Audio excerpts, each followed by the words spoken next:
Dream Team, it's your boy D Neal back with another reaction video, guys. Here we go with breaking. Seizure of Trump's properties begins by New York Attorney General. Before we dive in, make sure you subscribe, ring notification bell, get a video a thumbs up so it gets suggested. If you have a favorite video suggestion, you can subscribe to Patreon, drop it in the comment section or in the description section. There's your premium request link. This is a Patreon request from Chris. I don't know too much about Trump's court cases. I never looked into it. I don't know everything that he was being charged with. I assumed he beat everything since it seemed like he's running for president. So I just assumed that he had beaten everything and he was Gucci now. And somehow he got away with whatever he got away with. But, so I guess he didn't, because I guess they seized his properties, dog. So I guess we gonna find out what's going on. I just want to let y'all know before the video begin, I don't know anything about his cases. Watching this video because it was a request, so here we are. With only days left until Trump's fraud payment deadline on Monday, New York Attorney General Tish James is making it abundantly clear that she isn't willing to humor his efforts to delay or even wiggle out of paying what he owes. According to the Daily Beast, public records show that Letitia James has started the process of preparing to seize at least one property owned by Trump called Seven Springs. It's described as a Bruce Wayne-like mansion surrounded by 212 acres of dense woods and rolling hills, which I'm sure runs in stark contrast to the world's most ostentatious gold toilets. Dang, a Bruce Wayne-like mansion surrounded by 212 acres. Trump, what you owe? How much you owe? That's a big property. Yeah, I need to know what this man owes, dog. And while Trump still has a few days to figure out a way to come up with the funds, Letitia James doesn't seem too intent on waiting for what seems like his inevitable inability to pay. She filed the judgment in Westchester County, New York on March 6th, 2 weeks ago, according to county records. Dang. That means she effectively has a lien in place on the event that Trump tries to sell any of his properties or otherwise shift his assets to avoid having them seized. It's a $500 million judgment hanging over his head. He owes $500 million.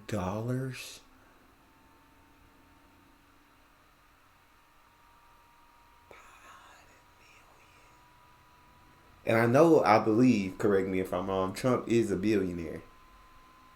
But I'm assuming that he doesn't have that liquid, he don't have that cash on hand, that he can just hand over $500 million. I'm sure them billions are tied into different assets and investments and things of that nature, I'd assume. Jesus!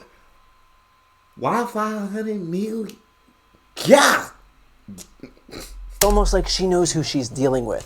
The truth is that Trump has had nearly a month to come up with the funding and even claims that he's been rejected by 20 creditors thus far, which sure is weird because we've been told that Donald Trump is a multi-billionaire and that no one does business like him and that he's got more money than God, and yet can't seem to find a single creditor willing to back him.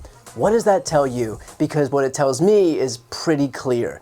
Of course, that does create the risk that Trump will have to look elsewhere for a creditor if he's not willing to forego his real estate assets in the US. Meaning maybe he'll seek a foreign creditor to bail him out, which would mean, in effect, that Donald Trump would be indebted to a foreign country at the same time that he's seeking to become the next president of the United States. And if you thought he was deferential to foreign powers before, just imagine if a foreign power is the sole reason that he gets to keep one of his beloved properties like Mar-a-Lago.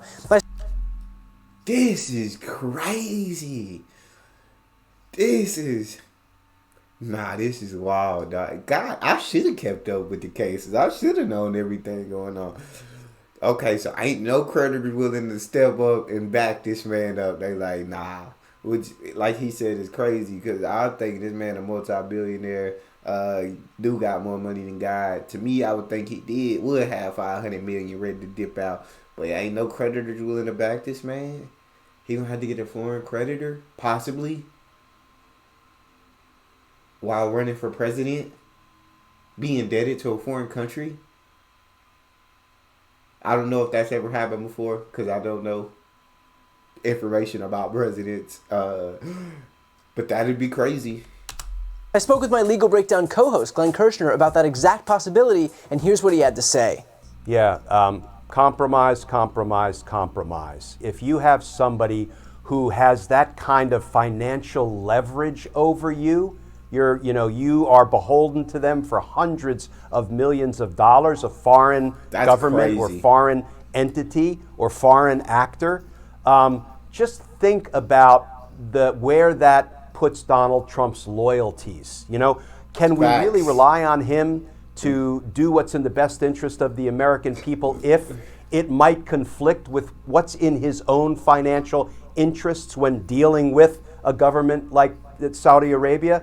So it's funny because I've been through a series of background investigations over the course of my 30 years with the federal government, both the Department of Defense when I was an Army JAG, the FBI when I was with the Department of Justice. And one of the standard questions is there anything that could serve as leverage? Does somebody live beyond their financial means? Are they susceptible to compromise or blackmail because they're in debt? The answer to those questions is you bet Donald Trump is susceptible to all of that if he is beholden to a foreign country or a foreign government to the tune of hundreds of millions of dollars. Dang, so if he do got to borrow this from a foreign, he probably ain't going to win the presidency.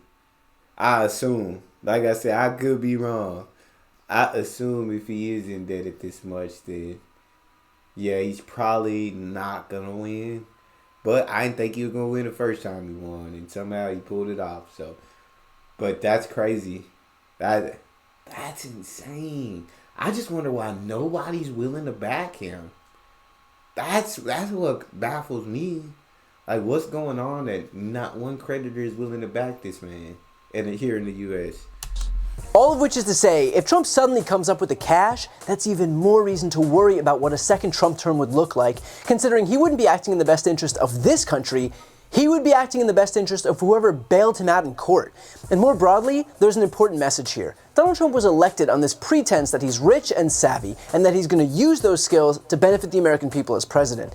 Now we're seeing that not only is he not as rich as he claimed to be, but his own presidency taught us the lesson that he's also not as savvy. The guy negotiated exactly 0 deals in office that benefited the American people. He allowed himself to get rolled by foreign countries that knew that they could use him as a useful idiot, including Vladimir Putin of Russia. When COVID hit, he presided over the worst response in the industrialized world, with the US ultimately seeing 20% of the world's cases and deaths, despite having only 5% of the world's population. The guy couldn't lead a horse to water in the desert. So at this point, what's the appeal of someone like Donald Trump? His knockoff shoe brand? So good on Letitia James for not allowing Trump to do what he always does, which is to delay as much as possible to evade accountability for his own actions. Remember, no one forced Donald Trump. Yeah, I don't know who Letitia is, dog. What she said? She said, I ain't waiting on it. You ain't finna keep delaying this. You ain't pushing this off. We want our money. And if you can't provide the money, you gonna be treated just like any other citizen, dog. We coming and taking until we get enough assets that equal up that money. We coming and taking it all. So figure it out.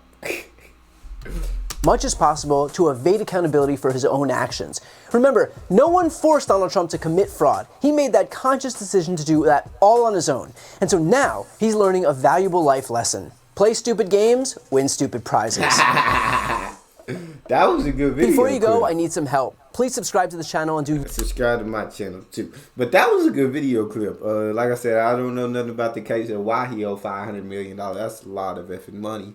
Or why he doesn't have $500 million, or why nobody's willing to back him for $500 million if he's a multi-billionaire. I don't understand any of it. But I understand that, yeah, the part where if he got to be bailed out by some foreign governments, I mean, he gonna owe them loyalties. He gonna owe them hundreds of millions. You owe some loyalties, and they might have some influence in decision making. That's all we got. Make sure y'all subscribe, ring notification bell, get a video a thumbs up. It's your boy D Neal. Out.